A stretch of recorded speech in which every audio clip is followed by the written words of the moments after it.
querido povo de Deus, sejam bem-vindos neste momento em que nós damos abertura a uma live especial em preparação para o dia de amanhã, que nós teremos a comemoração do dia de combate à depressão, ao suicídio, à prevenção a essas doenças mentais, emocionais, que por vezes fazem um estrago muito grande na vida de nossas famílias e, se a gente não se cuida, até em nossa vida também. Para isto, nós estamos com este bate-papo agradável com um amigo, um parceiro, um companheiro, um jovem muito querido, bem conhecido de toda a nossa cidade, nossa comunidade paroquial, que é o jovem psicólogo Rafael Zunkler. Boa noite, meu jovem. Boa noite, padre. Boa noite a todo mundo que está assistindo aí. É um prazer estar de novo aqui, né, auxiliando na questão da paróquia, que tem essa preocupação legal com a saúde mental da comunidade de Mairinque, né, que realmente precisa bastante, né. É importante termos várias preocupações. E a ordem do dia, uma das temáticas mais importantes que se fala hoje é a questão da saúde mental. E é importante que nós tenhamos essa atualidade, que tenhamos toda esta militância, esta preocupação, estes pés no chão, para juntos estarmos buscando soluções, encaminhamentos, buscarmos juntos meios de sabermos que bicho que é este bicho chamado depressão, que há uns 20, 30 anos atrás eu já ouvia falar, tínhamos um medo muito grande porque a gente não sabia. Só que depois é importante a gente ir conversando com quem entende, ir conversando, lendo a respeito, e quando nós temos a oportunidade de também passarmos por alguns sintomas, nós nos entendermos, nos conhecermos muito bem, rezarmos muito em cima disso, e depois chamarmos um pouco quem entende, quem tem essa especialidade, para que a gente possa fazer perguntas, conversar. E quando a gente pega um assunto e põe em cima da mesa e conversa sobre aquele assunto, dá nome aos bois, aquilo que era um bicho de 7 cabeças acaba se transformando no bicho domesticado. Ele continua sendo bicho, mas não nos assusta mais, porque a gente começa a saber como que este bicho faz.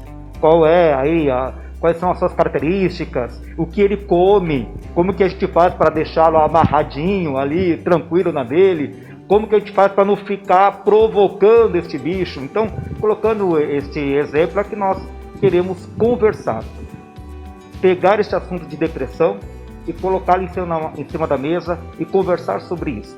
O Rafael é um dos rapazes que mais tem contribuído com a sua ajuda, com a sua especialidade nesta área, e é isso que nós veremos agora nos próximos minutos. Aqueles que estão nos acompanhando pelo Facebook, se quiser depois mandar alguma pergunta, alguma coisa, teremos o maior prazer, a maior alegria em responder. Pode mandar pelo Facebook, pelo Instagram, pela nossa web rádio. Você acessa pelo aplicativo Google Play e baixa a web rádio da paróquia Nossa Senhora Aparecida. Temos aqui a nossa pastor com a Vande. Vande, você está atento então a qualquer pergunta? Manda para nós aqui. Jovem Rafael, antes de nós iniciarmos aqui nosso bate-papo sobre depressão, sobre este bicho de 7 cabeças, gostaria que você pudesse se apresentar um pouco, falar de onde que você é, por que teve a sua, vamos dizer assim, vontade de estudar psicologia, de clinicar, onde que você trabalha, onde que você se formou. Por favor, você pode se apresentar para nós? Certo, eu nasci em Santos, né, mas a minha família se mudou para cá, para Mairinque. Vivo aqui desde que me entendo por gente, que lembro as minhas memórias de infância são todas aqui em Mairinque, né. Eu me formei em Sorocaba na Unip, né, me formei em São Paulo na especialização agora em comportamental, né. Trabalho em consultório particular no centro de Mairinque, sou psicólogo do CAPS também, né, atendo no SUS de Mairinque, né. E a vontade de cursar psicologia, na verdade, começou desde que eu tinha 15 anos, porque eu tenho uma tia que é psicóloga, né, e eu já ouvia a família falando a respeito, que ela estudava e tal, e na época que eu estudava no Altina, né, eu acabei indo para a biblioteca, peguei um livro de psicologia, comecei a ler e me interessei. Desde daquela época eu já peguei gosto, digamos assim, pela matéria, e comecei a pensar já desde cedo a cursar psicologia, né. Aí, né, a gente começou o trabalho, começou com os projetos sociais em Mairink, né, porque querendo ou não, é uma cidade pequena, né, e não é todo mundo que tem aquela condição de arcar com, né, um tratamento que às vezes também sai um pouquinho mais, né, dá uma pesada no bolso. Então daí a gente começou a participar dos projetos sociais, né. Aí a gente, através desses projetos sociais, foi apresentado, né, ao senhor e o trabalho da paróquia, aí a gente começou a fazer o projeto da Pastoral da Vida, né, e tudo mais, a gente teve o curso aqui, né, e é isso. Muito bom, jovem. Então você, antes de ir para a faculdade de psicologia, você já se identificava com essas temáticas, com esses assuntos, né? Sim. Antes de ir para a faculdade de psicologia, eu meio que tramitei em outras faculdades, né? Cursei alguns outros cursos, né? Cheguei a pensar na medicina, para psiquiatria, mas sempre na área da saúde mental, né? Mas aí entrei de vez na de psicologia e fiquei. Começando aqui um pouco o nosso bate-papo, eu queria saber de você. Vem cá, depressão é doença, é frescura ou é uma coisa do diabo, demoníaca? Então, aí depende para quem você pergunta, né? Pra gente que é da área da saúde, sim, ela é uma doença até porque ela tem um efeito orgânico, ela tem um efeito biológico no organismo, né? Ela muda a química do organismo, né? Então, por isso mesmo que existem esses remédios justamente para dar uma equilibrada, né, nos hormônios e tudo mais. Então, sim, realmente é uma doença. Aí as pessoas, por conta dessa mudança orgânica que tem, né, a pessoa deixa de sentir tanta disposição, ela fica mais cansada, ela fica mais fatigada, né, e ela começa a ter um ritmo mais devagar, né. Daí as pessoas acabam falando que é preguiça, né, que é desculpa para fugir do trabalho. Não, mas é realmente a pessoa tá sentindo mesmo, né, esse cansaço sem fazer nada. Ela acordou, ela já acorda cansada, mas é porque a química do organismo está debilitada e acaba tendo esse preconceito mesmo. Por quê? Porque a gente não vê nenhuma ferida, a gente não vê nenhum sintomas que além da lentidão física, né? Por exemplo, uma pneumonia, a pessoa está tossindo pra caramba, está ali mal, né? Aparecem outros sintomas, né, que tem alguma coisa errada no corpo. Na depressão, não. Então daí acaba sendo desculpa para fugir do trabalho. É preguiça, quer ficar o dia inteiro deitado, né? Tá fazendo isso porque tá de frescura, né? Então são coisas que a pessoa vai ouvindo da família e vai piorando cada vez mais o quadro, né? Ao invés de dar uma melhorada, né? E é aquela coisa, né? As pessoas falam isso até que passam justamente por isso, né? Então, há uns tempos atrás eu atendi um caso curioso, né, de um rapaz que ele sofria justamente isso. O tio dele ficava todo momento falando: nossa, isso daí é frescura sua, tal. Até que um dia ele chegou e ele falou, né, que o tio contou. O tio veio pedir desculpa para ele, né, por tudo que ele tinha dito, por tudo que ele tinha falado a respeito desse julgamento, porque o tio dele teve depressão. Aí ele viu realmente como que é a coisa em si, né? Então aí ele falou: opa, ele falava tudo isso para ele, mas agora eu tô sentindo, então é diferente. Então realmente, além da parte emocional, além da parte psicológica, tem a parte orgânica, né? E ela é uma doença realmente, né? A gente está falando sobre depressão, mas não podemos esquecer também da questão do suicídio. Aqueles que estão nos acompanhando, esse é o nosso bate-papo com o psicólogo Rafael Zunkler. Somos a paróquia Nossa Senhora Aparecida. Estamos no mês de setembro, que recentemente nós colocamos como tema o Setembro Amarelo. Pois não, a nossa pastoral está dando uma informação. Oi? Pergunta da Francisca. Eu consigo ver aqui também? Consegue? Sim. Lembrando que estamos com este bate-papo com o Rafael exatamente para ficarmos um pouco mais atentos a esta temática sobre depressão, e daqui a pouco falaremos também sobre suicídio. Uma jovem está aqui com pergunta para nós, a Francisca Lúcia. Boa noite para vocês. Sim, está perguntando: Rafael, a depressão ela vem do nascimento ou é adquirida no decorrer da vida? Então, a depressão ela é adquirida, né? É uma doença que, querendo ou não, acontece alguma coisa que joga o indivíduo na depressão, né? Alguma mudança, algum choque, alguma coisa do tipo. Porém, ela tem, né, um viés também orgânico, né? Ela não é uma doença que é de nascença, né, digamos assim. Porém, algumas pessoas têm um DNA, né, que fazem com que ela tenha uma maior propensão a desenvolver depressão, né?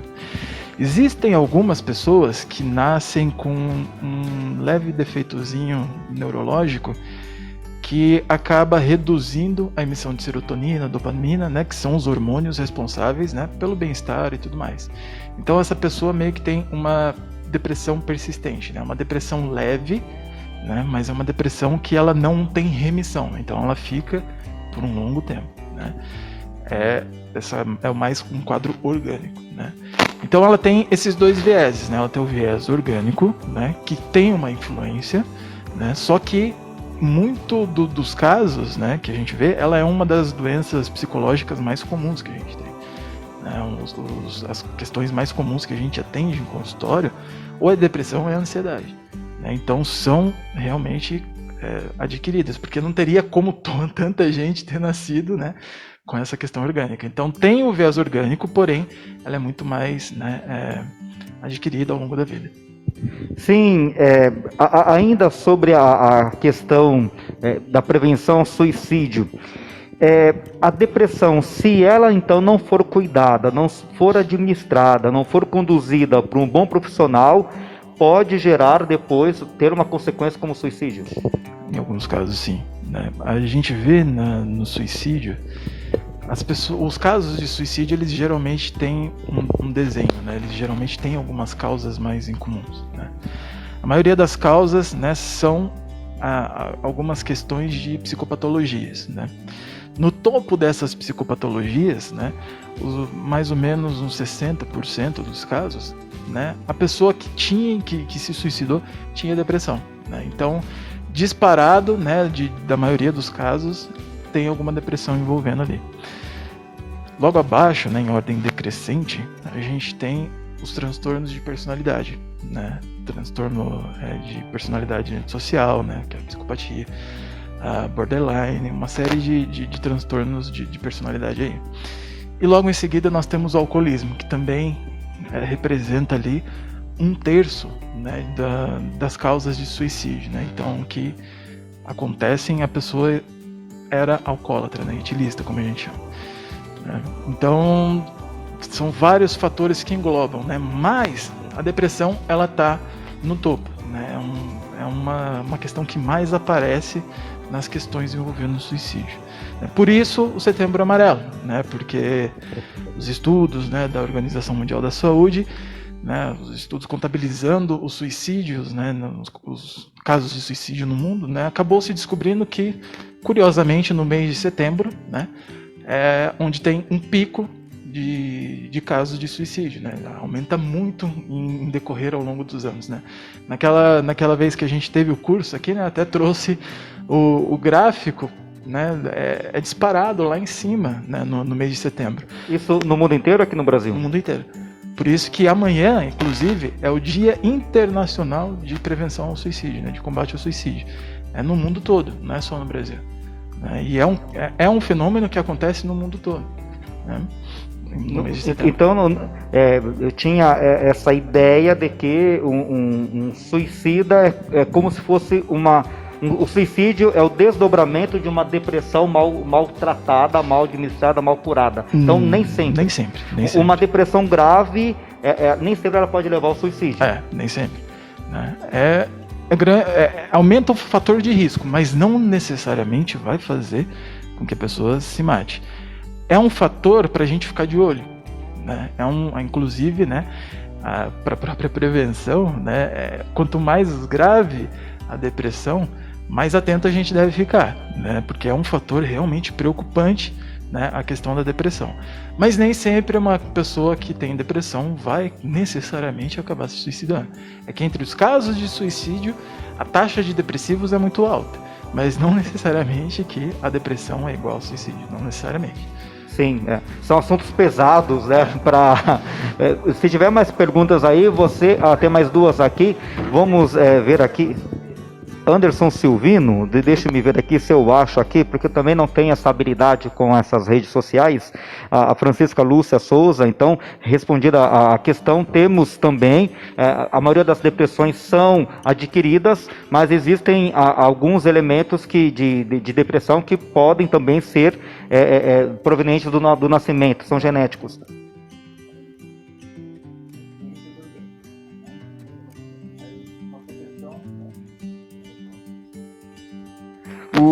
Temos. Quem que perguntou? Você falou? Anderson Silvino. Você sabe quais são os sintomas da depressão? Isso, né? Sim. Sim. Tá. Comenta aí. Como. Não é essa. Tá. Não achei. Vamos a outra. Você sabe quais são os sintomas da depressão? Há 6 minutos atrás, Anderson Silvino, não sei se foi essa a pergunta. Sim, os sintomas da depressão, na verdade, são vários, são mais de 16. Mas o DSM, ele coloca alguns sintomas específicos, né? Ele coloca que, geralmente, para a gente bater um diagnóstico, tem que ter, no mínimo, uns 4 sintomas, né? Sendo eles 2 os principais, né? Que é a anedonia, né? A anedonia é uma palavrinha dificinho, mas anedonia significa perda de interesse, perda de prazer, né? Então, esse é um dos sintomas que a gente sempre busca para falar de depressão, né? E a outra, né, a queda do humor, né? O humor deprimido, o humor para baixo, uma questão de fadiga, né? Mas os sintomas de depressão, incluindo esses 2, né, que tem que estar presente, irritabilidade, né? O semblante mais depressivo, pensamentos ruminantes, né? Pensamentos de culpa, de sempre ficar de autocrítica, né? Insônia, né? A questão da anedonia, perda de prazer, né? Cansaço, desinteresse pelas pessoas, perda de interesse sexual, uma série de coisas, né? São uma série de sintomas que tem. Mas os mais característicos que a gente realmente busca sempre, né, é a redução comportamental, que a gente fala, né, que é uma baixa no comportamento, uma baixa na funcionalidade da pessoa, né, e a anedonia, que é realmente um dos sintomas que caracterizam bem a depressão, né, a perda de interesse, a perda de capacidade de se sentir feliz, né, a perda de capacidade de sentir prazer nas coisas, né. Então, quando a gente vê ali, por exemplo, né, alguém da família, né, ou a gente mesmo, que a gente, sei lá, gostava de assistir uma novela antes, mas hoje em dia já, nossa, não vai da mesma forma. Gostava de sair, conversar, hoje em dia com a pandemia nem dá, né, mas, enfim, gostava de sair, conversar, gostava de papear com alguém em casa, e a pessoa vai perdendo contato com isso, vai deixando de lado, vai já não importando tanto, já é um sinal de alerta para depressão. A questão da comida, eu gosto de uma feijoada, aí não altera também o apetite? Altera. Geralmente dá uma diminuída, mas aí também há casos e casos. A gente busca a alteração do apetite. Por quê? Né, algumas pessoas, por causa dessa redução de estímulos, acabam descontando na comida, né? Então daí come mais. Algumas, por causa da perda de prazer, acabam deixando de lado. Mas se há junto com esses outros sintomas, se há uma alteração alimentar, já é um outro fator para a gente ficar de olho. Né? Alteração no sono, irritabilidade, alteração, né, no apetite, né? Mas sempre a questão do humor reduzido, né, e a anedonia, que são os 2 fatores mais importantes para um diagnóstico de depressão. Isso é muito interessante porque a gente fala muito sobre o autoconhecimento, a gente se conhecer, saber do que nós gostamos, quais são os nossos pontos fortes, quais os nossos interesses, a gente saber disso. É interessante que a gente pode até não se conhecer tanto do ponto de vista assim, da técnica de escrever, de ter um diário, mas A gente tem que saber quais são, assim, os nossos sinais vitais, qual é o nosso ritmo, o nosso time. Então, é interessante o que o Rafael comentou. Se eu acordo, tenho vontade de levantar, de fazer as coisas, eu faço planos, olha, eu quero assistir tal programa de televisão, eu quero praticar algum tipo de esporte, eu quero fazer uma visita, eu quero conversar com fulano de tal. Então, se eu tenho esse ritmo, é interessante que talvez eu não esteja depressivo, esteja numa situação normal, diremos assim, né? Agora, se passando o tempo, eu tenho que saber, assim, como que eu estou. Já não tenho mais interesse, conforme o Rafael falou. Se eu gosto de futebol, assistir o futebol, o jogo do meu time, não quero. Tem um amigo, também não quero falar com ele. Eu não quero fazer caminhada. Também não tenho interesse em assistir tal coisa e nem conversar com ninguém. Então aí tem que ligar o alerta. E aí tem um outro fator também que é muito importante, né? Que é o fator do tempo, né? Por quê? Uma pessoa que está muito triste pode apresentar todos esses sintomas, né? Uma tristeza muito forte, né, de um luto ou de alguma coisa do tipo, pode fazer com que a gente apresente os sintomas de depressão, né? E aí muitas pessoas acabam confundindo a depressão com a tristeza, né? Só que a tristeza, né, é um sentimento normal, saudável, não significa doença, né? Mas na tristeza a gente geralmente tem a causa do porquê a gente está triste sempre em mente, né? A depressão, como são vários fatores, muitas vezes a causa original, né, já se perdeu. A pessoa tá para baixo, tá mal pra caramba, mas nem lembra o porquê. E um outro quesito, né, como a gente falou, importante, é o tempo. Por quê? Numa tristeza, hoje eu tô mais para baixo, amanhã eu já tô um pouquinho melhor, aí eu volto a ficar mais para baixo. Na depressão, não. Na depressão é constante, né? É uma baixa constante, né? Um tempo mínimo, né, que a gente coloca aí de 14 dias direto pra gente dar o diagnóstico. Mas a gente vê pessoas que vêm, né, nessa baixa de humor, nessa baixa de ânimo, já há meses, né, 2, 3 meses direto, sem um dia de melhora, né, sempre a mesma coisa. Eu tenho uma situação assim, colocando uma situação assim, eu não sou psicólogo, eu estou com alguém em casa desta forma, com esses sintomas, como que eu posso ajudar sem eu ser psicólogo, médico, fisioterapeuta, fonoaudiólogo, como que eu posso ajudar? Porque é necessário uma intervenção profissional, sim, né? Sim, né? Bom, o primeiro passo, né, é um pouco complicado, porque você não vai chegar para a pessoa e falar, você está precisando se tratar, vai no psicólogo, vai no CAPS, vai no psiquiatra. Muitas pessoas ainda têm, né, o preconceito a respeito disso, né? Então o que a gente auxilia, né, muitas vezes,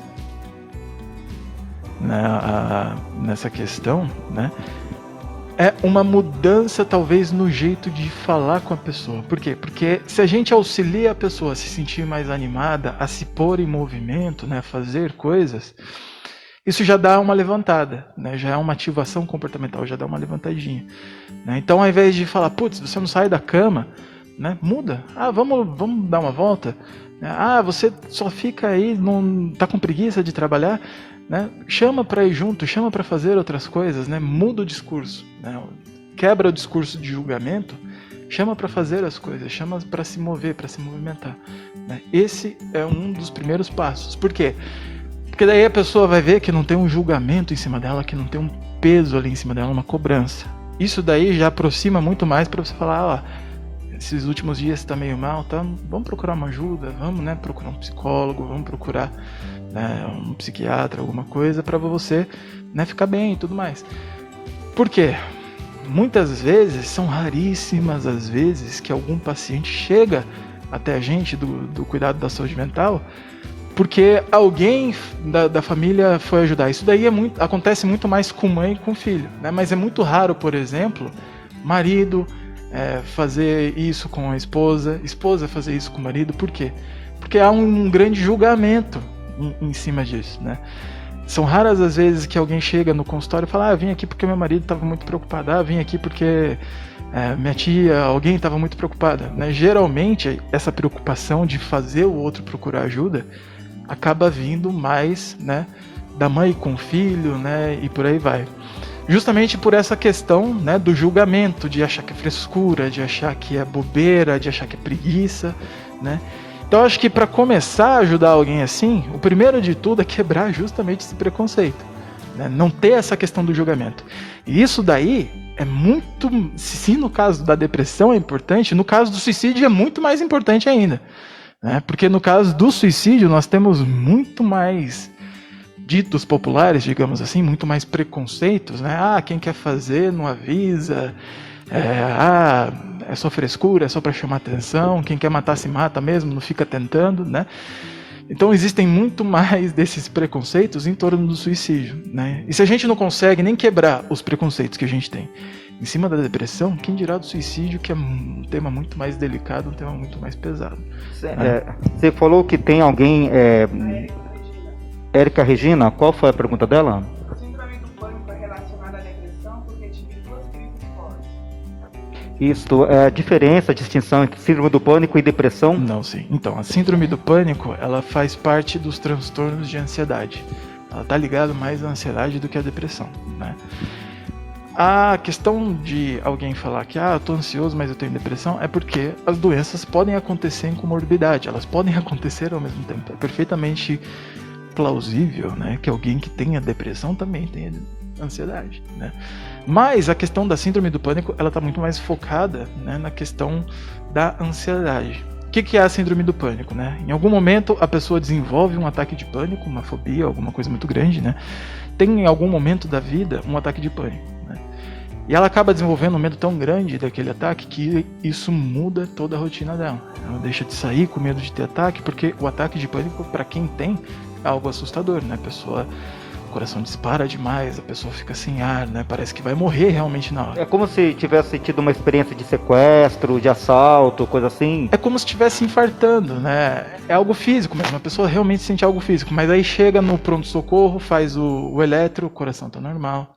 A respiração parece que tem falta de ar, mas a pessoa, né, tá respirando ainda, mas para ela fica com falta de ar, né? É algo mais físico, né?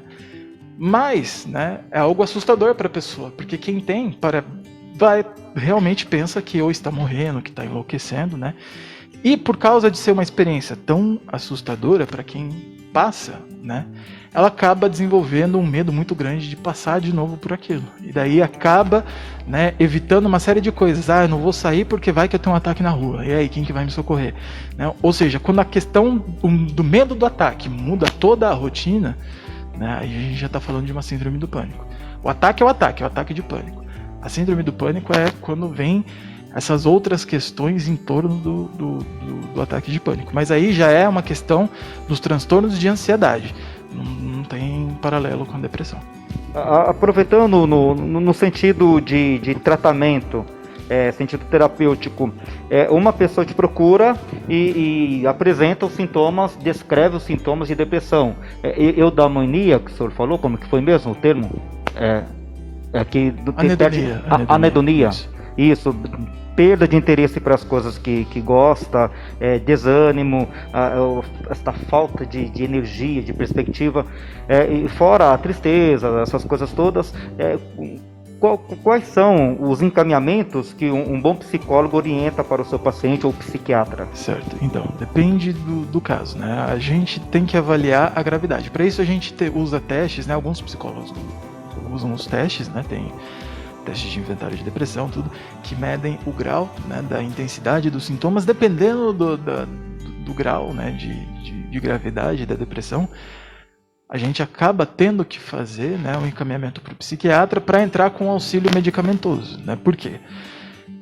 O tratamento, pelo menos na minha abordagem, né, de psicologia, usa cognitiva comportamental, ela segue alguns padrões para você tratar a depressão, né? Primeiro vem a ativação comportamental, né, fazer a pessoa voltar ativa, né? Depois vem a estruturação cognitiva, né, que vai mudar algumas questões do pensamento, que fez a pessoa entrar em depressão, né?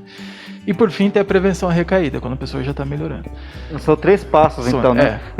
Sobre, só te cortando um instante, você falou que alguns apresentam uma espécie de um teste para ver o grau da depressão, se é moderada, se é leve. Existem quantos graus? Tem como medir? Sim, depressão leve, moderada e São grave, 3 tipos, né? Mas, né, o DSM ele apresenta essa categorização pra gente de acordo com a quantidade de sintomas, né? Só que os testes, eles servem para avaliar a intensidade de cada sintoma, né? Então, por exemplo, a pessoa tem, sei lá, 4 sintomas só de depressão, 4, 5 sintomas. É uma depressão moderada, né? Mas, se a intensidade do sintoma, por exemplo, de anedonia está muito forte, né? Então, né, a gente tem que avaliar a qualidade do sintoma também, né? E para isso, alguns testes entram, né, para fazer esse serviço, avaliar, né, a intensidade de cada sintoma, né? Se a gente vê se a anedonia está muito forte, né, a pessoa não tem prazer em nada, muitas pessoas perdem até o prazer de viver, né? Então a anedonia é um ponto, né, que a gente tem que ficar com cuidado, olhar com cuidado para essa questão, né? Então tem, né, como avaliar cada sintoma, tudo, né? Em alguns sintomas, quando está muito forte o sintoma da anedonia e o sintoma de fadiga, né, aí a gente encaminha também para um psiquiatra. Por quê? Porque às vezes, muitas vezes, a depressão está tão forte que a pessoa não vai ter energia para começar a fazer o tratamento da ativação comportamental. Então a gente passa alguma coisa para ela fazer, para dar uma melhorada, ela não consegue fazer, porque o corpo não responde, né? Porque a depressão já está bem forte, não. Você mencionou então que no seu caso, pela sua linha, são diríamos três passos. O primeiro, a mudança do comportamento. Ativação comportamental, reestruturação cognitiva e prevenção à recaída. São termos técnicos, Pode repetir, então, é importante que a gente conheça, que a gente saiba, né? O comportamental, como que é o primeiro? Ativação comportamental. Segundo, reestruturação cognitiva, que vai envolver todas as questões de pensamento. Reestruturação cognitiva, que mexe com os pensamentos. Isso. Primeiro o comportamento, depois o pensamento e o terceiro? A prevenção à recaída. Prevenção à recaída. Prevenção à recaída é legal porque a gente, né, meio que faz com que a pessoa reconheça, né, quando ela tá voltando a velhos modos de se comportar e ela mesma consiga ajustar sozinha, né, o comportamento dela sem precisar ficar sempre dependente de um psicólogo, sempre voltando, né? Então, na prevenção à recaída a gente dá ferramentas para a pessoa para que dali em diante ela consiga evitar ter essa recaída. Vamos colocar uma situação aqui, Rafael. Se tiver mais alguma pergunta, a nossa Pascom fala. Que temos uma situação, às vezes as pessoas ficam tristes por uma perda, passam por um luto, no mesmo contexto ali perde um relacionamento, fica um exemplo, a pessoa perde a mãe, depois a esposa vai embora. Sim. A esposa abandona. Eu já teve 2 perdas, uma por um luto físico, outra por um luto de partida, de separação, e depois a pessoa fica desempregada. Vamos colocar assim, são vários raios caindo no mesmo lugar, né? Pode até nem acontecer na mesma época, mas quando acontece em curtos espaços de anos, a pessoa ela junta tudo, né? Sabemos, a mãe não vai voltar, a esposa talvez já esteja no outro relacionamento, a esposa ou a namorada ou a noiva, e o emprego, às vezes, para a pessoa poder trabalhar, ela tem que estar curada, tem que estar bem. Como que vocês, profissionais, conseguem, eu sei que é uma situação limite, né, um extremo, mas como que vocês conseguem conduzir a situação de modo que possa, nesses 3 passos, conseguir trazer a pessoa de volta para uma vida com prazer? Então, eu estaria dando o segredo da minha profissão, fico desempregado, pô. Pois é, né, rapaz? Não, mas é assim, né, a gente analisa todas as circunstâncias que levaram à depressão, né? E a gente acaba justamente usando técnicas para que, né, essas situações sejam revertidas, né? Na ativação comportamental a gente busca dar um choque mesmo assim de ânimo no organismo da pessoa. Ela visa muito mais a parte orgânica, né? Porque a pessoa se colocando em movimento, ela vai ficar mais animada, ela vai produzir dopamina, ela vai produzir hormônios que deixam ela mais, né, levantada, mais, né, tranquila nesse quesito de humor. Dali em diante, a reestruturação cognitiva é justamente trabalhar a questão do trauma, né? Eu não gosto muito de usar a palavra trauma porque a gente não analisa muito trauma na comportamental, né? Mas analisar justamente todas as situações punitivas que a pessoa passou e fazer justamente com que ela não seja tão punitiva assim, que, né, dê uma melhora. Porque não tem jeito, algumas coisas são ruins, realmente. Por mais que a gente tente olhar por um outro lado, né, realmente as experiências dolorosas, né? Não tem como deixar algo, né, uma coisa ruim é ruim. Só que tem como a gente mudar a forma como a gente responde a essa coisa ruim, né? A forma como a gente se comporta a ela, que é justamente a forma como a gente se comporta diante de todas essas punições, é que vai jogar a gente num padrão comportamental que leva a depressão, suicídio, uma série de coisas, né? Então a gente nessa reestruturação cognitiva, a gente busca justamente alterar essa questão, né? A questão como a gente responde a essas coisas, né? A questão como a gente interpreta essas coisas e responde a elas, né? Sim, os casos que você tem acompanhado, os seus amigos, geralmente um encaminhamento, um tratamento de um quadro depressivo, geralmente em média, leva quanto tempo? Os casos moderados, os casos graves? Sim. Depende muito da pessoa, né? A gente não consegue dar uma estimativa 100%, né? Porque cada caso é um caso, cada pessoa é uma pessoa. E aí entra na questão da aderência ao tratamento, né? Que é a pessoa realmente fazer a técnica. Tem algumas pessoas que vão no psicólogo, vão no psiquiatra, toma remédio, o psicólogo fala, vamos começar a fazer isso, vamos começar a fazer aquilo. A pessoa começa por um dia, para. Ela não dá uma sequência na ação. Então ela acaba demorando muito mais para melhorar, se melhora, né? Tem alguns pacientes que eu atendo, né, que dá até vontade de dar um troféu para eles, porque a gente fala, eles cumprem religiosamente tudo certinho todos os dias da semana. Esses casos eles acabam apresentando uma melhora mais rápida. Em questão de 2, 3, 4 meses eles têm uma melhora. Os casos de que não tem tanta aderência assim, né, que a pessoa acaba não aderindo tão bem, pode levar de 8 meses, um ano e meio, se melhorar. Então depende realmente muito do comprometimento da pessoa com o tratamento. No caso, Rafael, você falou que no primeiro momento, que é a ativação do comportamento, então parece que os remédios ou vitaminas para ter uma alteração. Não, aí é mais a resposta fisiológica do corpo mesmo, né? Mediante remédio? Não, mediante ao comportamento da pessoa. Isso daí é algo científico, né? Por exemplo, a gente recomenda exercício por quê? Porque o exercício ele produz alguns hormônios no corpo depois que a gente se exercita, né? É resultado da atividade, é resultado de fazer coisas, né, que deixam a pessoa mais ativa. Claro que quando a pessoa está com uma depressão muito grave, ela não vai conseguir fazer isso. Aí entra a medicação para ajudar a gente nessa parte do tratamento. Mas o que eu...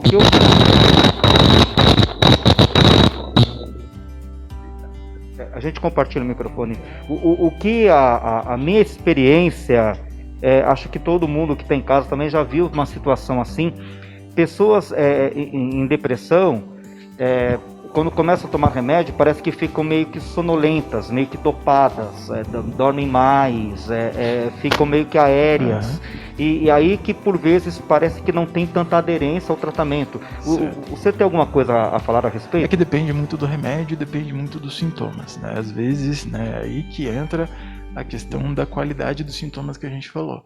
Às vezes alguma pessoa não está precisando tanto da questão de ficar mais ativa. Às vezes algumas pessoas têm a depressão, mas têm a anedonia em alta, né? A falta de prazer nas coisas, mas está fazendo as coisas em casa. A fadiga e o cansaço está mais tranquilo, né? Mas os pensamentos negativos, né, de autocrítica, essas coisas estão mais em alta.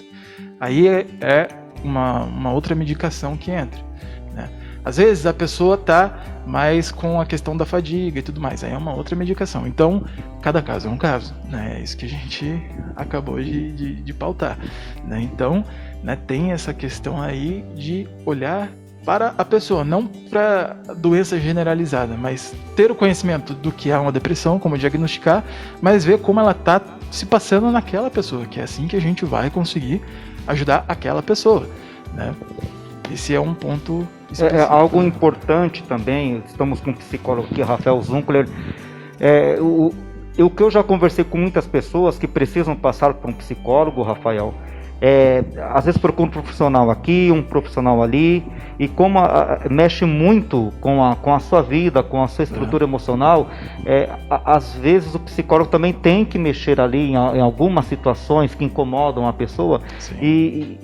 também tem a questão, a pessoa não se identifica com o profissional, Sim.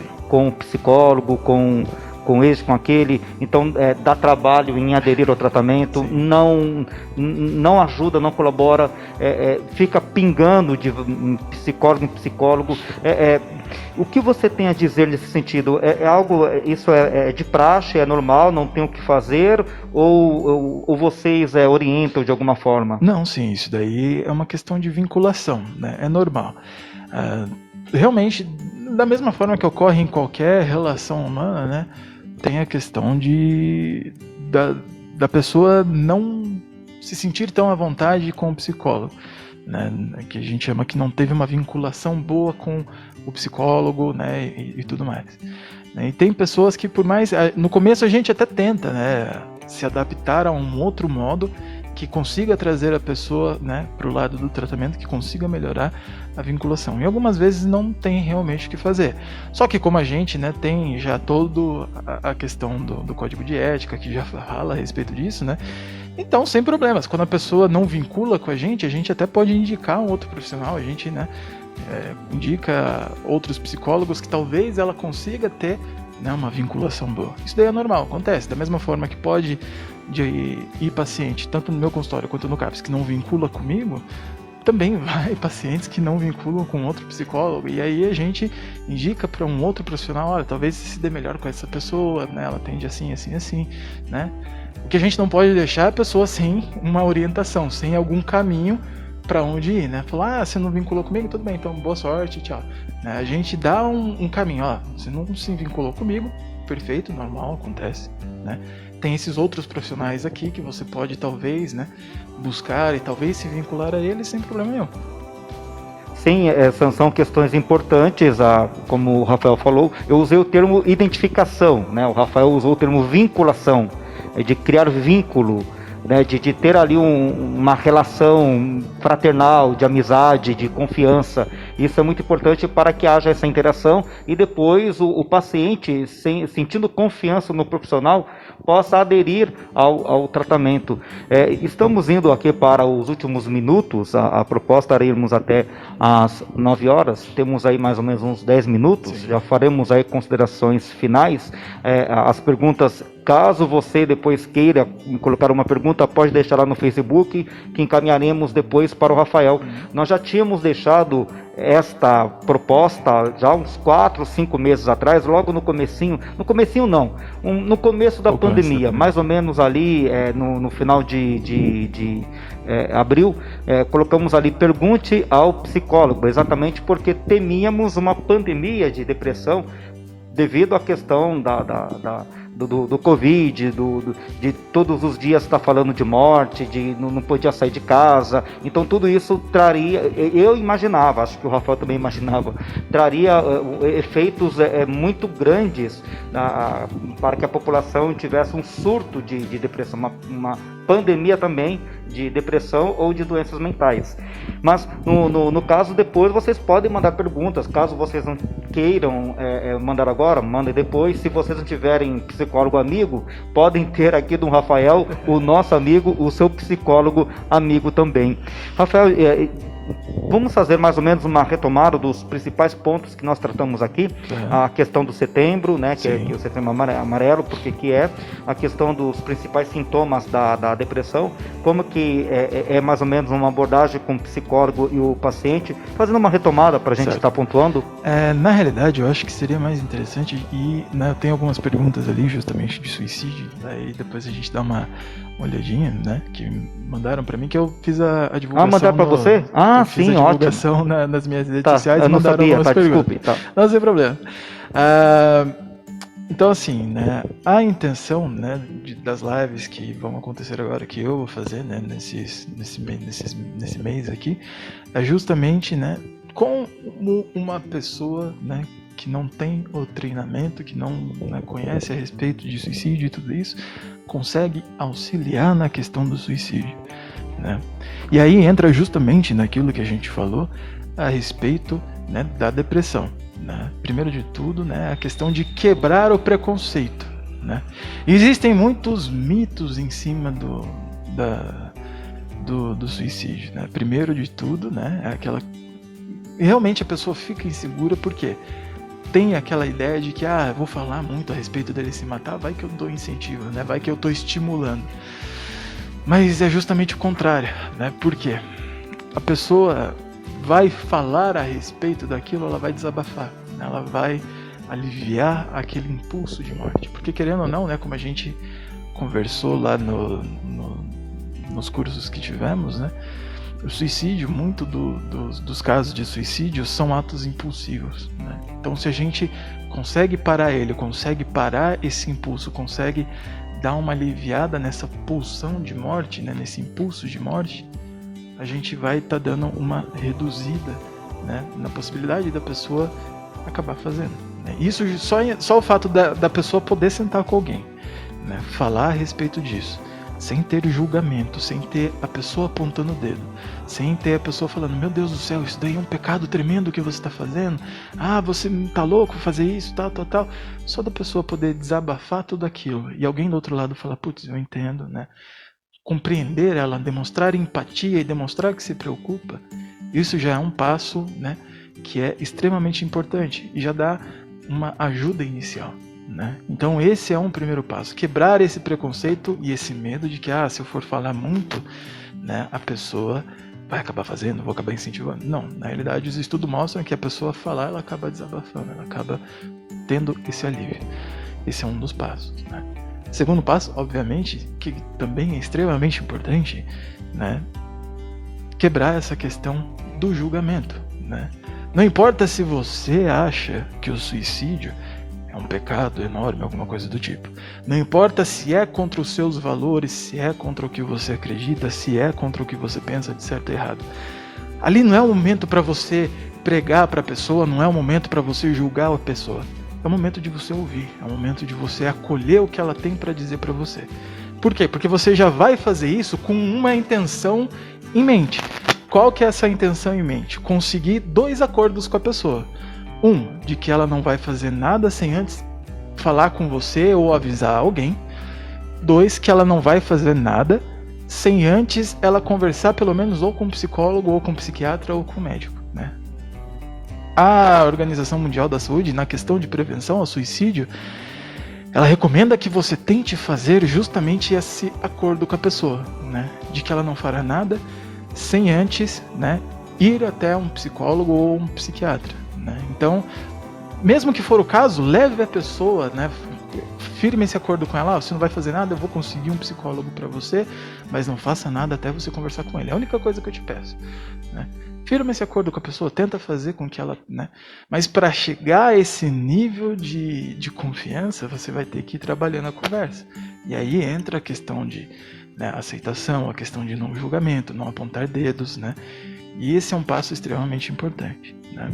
Então temos aí, né, como dar uma ajuda a alguém, né, que tem alguns indícios, né, de que está mais propenso ao suicídio. Né? E também tem alguns outros mitos, óbvio, né? O mais clássico é aquele, né, que falam que quem quer se matar não avisa. Né? Não, realmente a maioria dos casos, né, de suicídio, a pessoa já falou que ia se matar antes, a pessoa deixou aviso, deixou carta, né, em boa parte dos casos. Um outro mito, né, que tem bastante, a pessoa que quer se matar vai e se mata, não fica tentando. Né? A tentativa é para chamar atenção. Não, pelo contrário. Os estudos, né, a respeito de suicídio mostram realmente o contrário. A maioria dos casos das pessoas que se mataram teve pelo menos alguma tentativa antes, né, de suicídio. Né? Como a gente falou, suicídio é um ato impulsivo muitas vezes. Né? Então, já fizeram estágio, né? Infelizmente. Né? E aí, muitas vezes, por não encontrar uma acolhida para isso, né, acaba acontecendo. Então, né, é bom a gente ficar atento a alguns sinais. E quais são os sinais? Né? Aí entra justamente uma das perguntas aqui, né, que eu peguei aqui até pra gente dar uma olhada. Deixa eu só pegar aqui. Tem que o Rafael, ele também tem as redes sociais e pediu para que os amigos, os contatos deles também dele deixassem perguntas, e ele está respondendo então aqui as questões do suicídio, destacando 3 pontos que ele já falou. Primeiro, tem que conversar sobre, falar sobre isto, dialogar, verbalizar. Segundo, não julgar. Ainda que a sua ideia, a sua visão de suicídio é pecado, não presta, a pessoa vai para o inferno, no momento de crise não é hora de estar falando isso.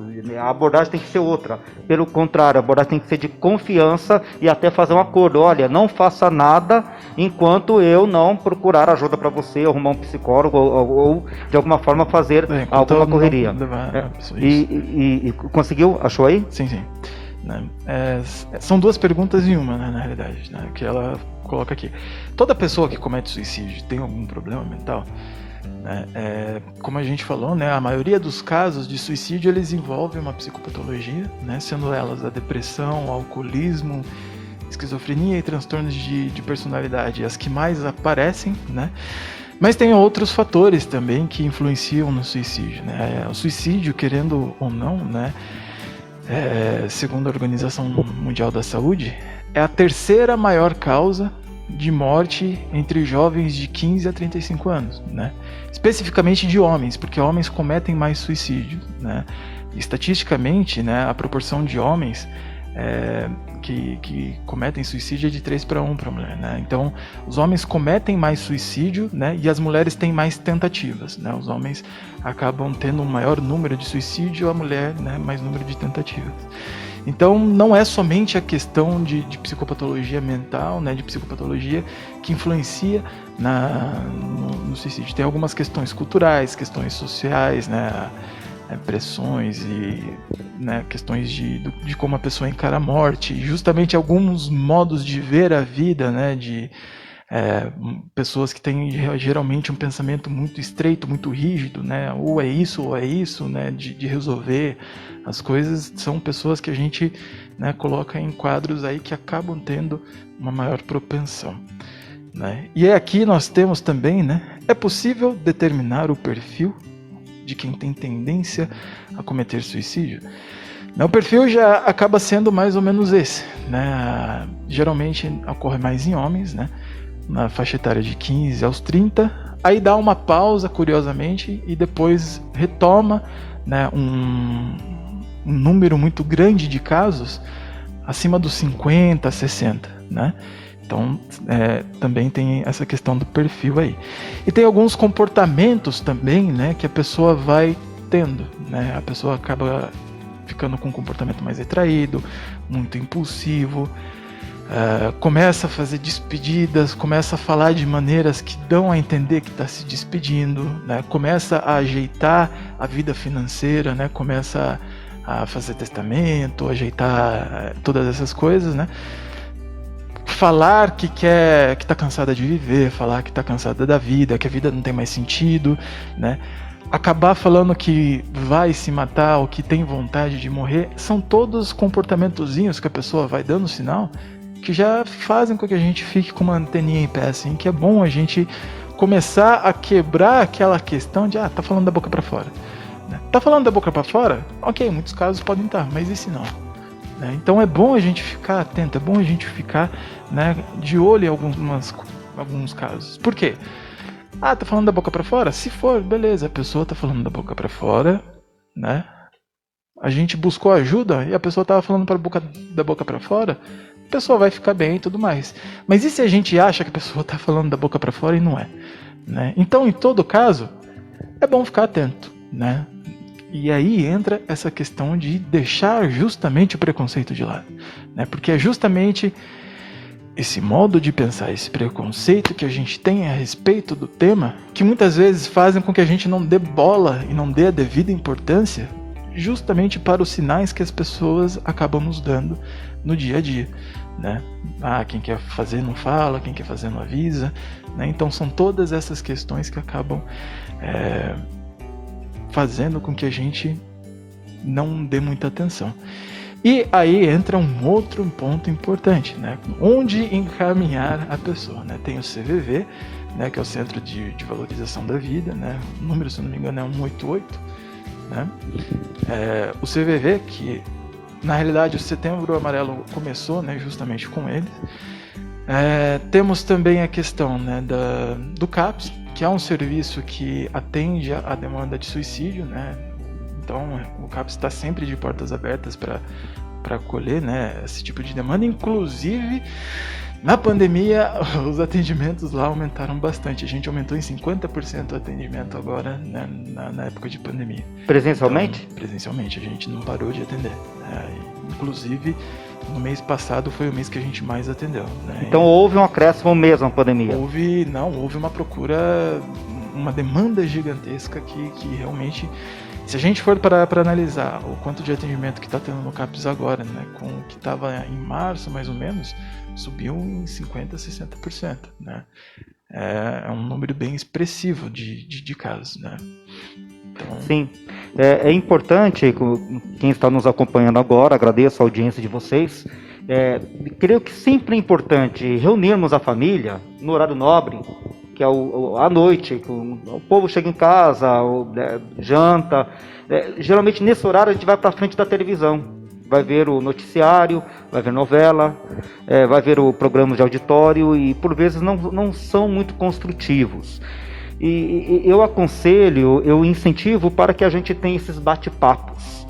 Tanto você aí com seu povo na sua casa, sentar e conversar.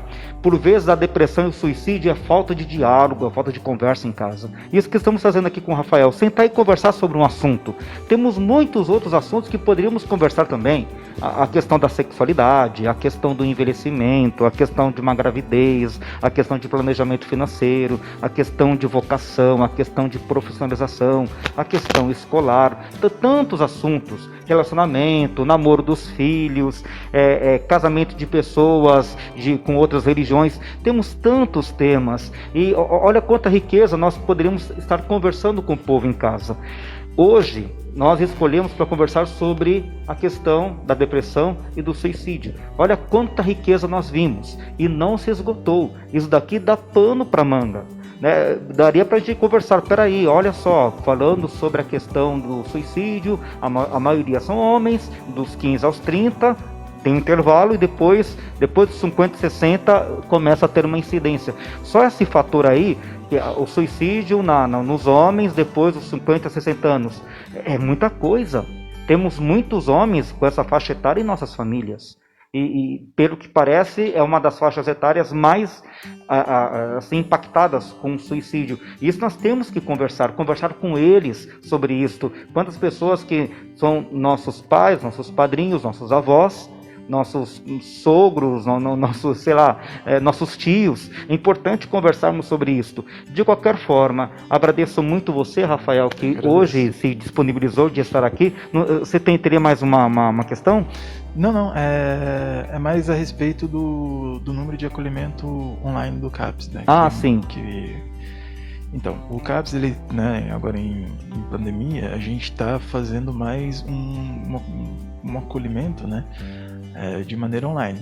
Inclusive, né, a gente faz mais isso com o pessoal que tem, né, ali, que pertence ao grupo de risco. Né? Então, as pessoas que, né, são do grupo de risco, a gente tem dado uma atenção, né, mais em meio virtual, né? Justamente para evitar, né, que fique saindo de casa, que se exponha, né, ao vírus e tudo mais. Né? Então, a gente tem este número aqui, para quem quiser anotar. Tá, vai falar diretamente com o psicólogo, que sou eu lá, tá? Então não passa por ninguém, a questão de sigilo é garantida, tudo, né? Então anote, ele vai passar o telefone lá do CAPS, mas que ele atende. Não é um telefone, é o WhatsApp. É o WhatsApp, que é do CAPS, isso, que o Rafael que atende. Não liguem, né? Mandem mensagem, porque né, o aparelho que eu tenho lá, que ele não recebe a ligação. É 11, né? 9 4166-6838, né? 11 9 4166-6838, né? Esse é o número que a gente faz mais para acolhimento online, né? Para as demandas graves, né? Demandas justamente, né, de suicídio, tentativa de suicídio, as demandas realmente graves, a gente faz esse acolhimento, né, online ali, de uma maneira mais rápida, né? E a gente dar o devido encaminhamento. Porque a nossa ideia é reduzirmos a zero os casos de depressão grave, se virmos alguma situação, não deixarmos sem assistência, termos um encaminhamento, termos uma forma de oferecer ajuda. Esta é que é a nossa missão como ser humano e agora também, é claro, como pessoas de Deus. A pessoa de Deus, pelo Evangelho de Jesus, a sua fé em Jesus, deve lembrar que devemos ser o sal na terra e a luz do mundo. O sal na terra. O sal é o que dá sabor. A pessoa sem depressão, ela não sente sabor nas coisas. Então, a pessoa de Deus, a pessoa cristã, é aquela que deve deixar com que o mundo seja saboroso.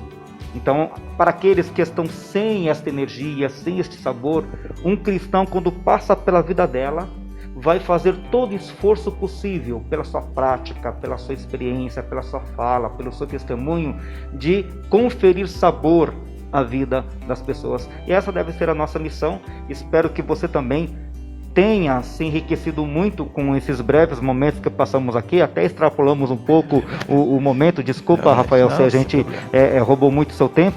Você já tem um telefone, o WhatsApp, que cai direto do Rafael para procurar casos de emergência. Mas caso você tenha alguma situação, procure a gente. Eu aqui como padre, todas as nossas lideranças, temos o Rafael que sempre se coloca à disposição.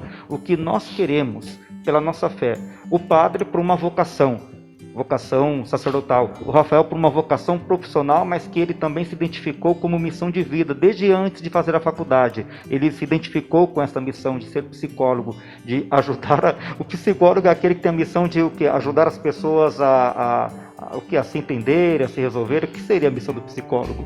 Depende do caso, né? Algumas pessoas buscam psicoterapia para análise, né? Daí é para autoconhecimento, né? Para se compreender melhor. Algumas realmente vão com uma queixa, e daí a gente alivia, né, na queixa, naquele sofrimento particular da pessoa. Então, entra aí, né, nesses dois âmbitos, né? Mas aí também tem outros modos de atuação. Tem o psicólogo organizacional, que trabalha com empresas, RH, né? É um campo bem vamos dizer que a sua missão de vida, assim, de maneira bem simples, ajudar as pessoas a se entenderem, se compreenderem e aliviar os seus sofrimentos, as suas queixas. Que coisa bonita, coisa divina.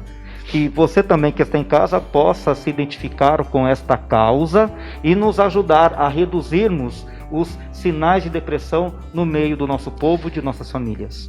Aproveitando só, né, caso alguém também tenha alguma dúvida, alguma questão que queira conversar diretamente comigo, pode entrar em contato através da página, né, Psico, P-S-I-C-O, Rafael Z, tudo junto, tá? Aí é só pesquisar no Facebook que vai acabar encontrando a página, pode mandar mensagem lá que assim que, né, a gente conseguir dar uma olhada lá, a gente responde sem problema nenhum. Agradeço a sua audiência. Deus abençoe você.